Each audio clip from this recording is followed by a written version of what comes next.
Hi guys, welcome back to another video here on my YouTube channel. Now for today's video, we are reviewing In Her Own League by Liz Tomforde. This book was so fantastic, like perfection. Now this is the first ever Liz Tomforde book that I read, and I picked it up because I was scrolling on TikTok and I saw somebody post the Target exclusive edition character art inserts, which I wish that edition would have been available in Canada because I would have picked it up. But I saw it and I was like, ooh, this is a curvy plus size FMC. Add to cart. Check out. I made me get Prime so that I could get this book quicker, so that I could have it in my hands quicker and read it quicker. I finished this book in like 2 days. It was so fantastic. It was one of those books where I was like sitting in my bed reading it and like kicking my feet. 10 out of 10. Actually, it's more than 10 out of 10. My rating for it is actually 6 stars. It's my second 6-star book of 2026. And I have no regrets about giving it 6 stars. Now, some of the tropes in this book are, at the beginning, it's like enemies to lovers, sort of age gap romance, because she is 35 and he is 47. And then you have forbidden romance and workplace romance. So those are some like the major tropes in this book. Now, this follows I gotta look at the book for the. This follows Reese Remington, who is the new owner of the Windy City Warriors. She took over. Now, this is her first full season as owner. She took over after her grandfather decided to basically like retire. And then you have Emmett Montgomery, who is a field manager, which I believe is sort of like the MLB version of the like basically like head coach, and that's like their terminology basically for head coach. Oh my goodness, so fantastic. And like I said, age gap romance. She's 35 and he is 47, if I didn't already mention that. Now, I'm a sucker for an age gap romance. In real life, I don't think that like age gap romances in real life work all the time and are like the best. Because this one is like, I think it's like, yeah, it's 12 year age gap romance. So that can be like, you know, it depends. But it worked really well in here, and I think it also worked well because she was like a little bit older. A lot of the age gap romance books I've read, the characters are like in their late 30s, and like usually the MMC is in his late 30s and the FMC is in like her like early like mid 20s. So I kind of liked it where she was in her mid 30s and he was like in his like late 40s. Like I think they were just like a little bit more mature. Like she was more mature. She was at like a different stage in her life than somebody who was in their 20s like me. I'm in my late 20s.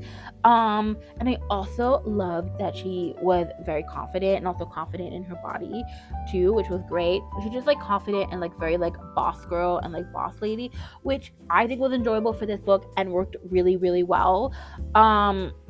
Just so fantastic. I also love some of the TikToks where people are just like so basically in love with like Emma Montgomery, and they have to remind themselves, they're like, we have to remind ourselves he's a grandfather. And it's like, that's true, because technically his daughter married somebody who already had a child from a previous relationship, but is sort of like considering the child as her own, so therefore that means that like that is his grandson. And so like you have to kind of remember that. He's also a young grandfather at like 47. Okay, so I want to read like maybe 1 or 2 lines from the book that I thoroughly enjoyed. The first one has been kind of going around TikTok a lot, but I'm still going to say it anyway. I'm going to read it anyway. The berry-colored leggings paint her thick legs, and the matching sports bra just barely holds her in. She's soft everywhere, and I fucking love that. I love that she doesn't hide it either. She's confident in her body and my type to a T. It's a bit of motivation. I need to start my next set because, yeah, she's my type. I lift heavy for a reason. Like, so good. I actually have like a couple spots bookmarked because I thoroughly enjoyed it so much. Also, something that was cool that I have never seen before is like having a double epilogue where you have an epilogue from each character's POV. I thought that was great because it was a great way to like finish up the book, is to have like each character and not just like one character's view at the end. There was like another one too where it was like when she was like firing everybody who is on like the board, like the advisory board basically. And then she like asked Emmett, because like she had fired one of the guys, and she's like, I made him cry. I've always wanted to make a grown man cry. He goes, my chest rumbles in a silent laugh. I have faith you'll be able to accomplish whatever you put your mind to. You were terrifying in there. It was so fucking hot. Her smile goes wide. Yeah, Poor Ed had to sit next to me while I was just drooling over you. Don't know if I've ever been so turned on. That was kind of funny. Also, Ed is the only good guy on the advisory board. I know, just a side note, but everybody on the advisory board, the guy, like, there was some blackmail in this book, and that guy, the minute I read that, I was like, he is such an asshole, that guy. But sometimes you need those characters in a book. But this book, so good. I gave it 6 stars. Like, literally, the video is so short, even though this book was so good, because, like, I can't actually, like, go into, like, I don't have that many, like, I just don't have the words to say how good it was, other than it was 6 stars, and I recommend you read it. And you're gonna be like, but everybody says it's so good. And I'm like, yeah. Sometimes I'm like that too, when everybody says a series is good, I'm like, but this is actually good, and everybody says it's good, and they were so right. So fantastic. This is actually making me want to pick up the Windy City series. So if there's anything you think I should know about the Windy City series before I start reading it, let me know. I know some people have said that some people say Mile High is good, some people say Mile High isn't good. So we're like, is there things about Mile High I should know going into it? Is there like a third act breakup maybe that I should know about it? Because, you can let me know in the comments down below. But I highly recommend this book, and if you're on the fence about buying it, go buy it now. Also, buy the Target exclusive edition with character art. Please do. Buy it from me, since I can't buy it because I'm up here in Canada. So that ability. So if you're American, go buy the Target exclusive edition with character art for me. So yeah, buy this book. Thoroughly enjoyed it. 6 stars. And I think that's where we're going to end the video, guys.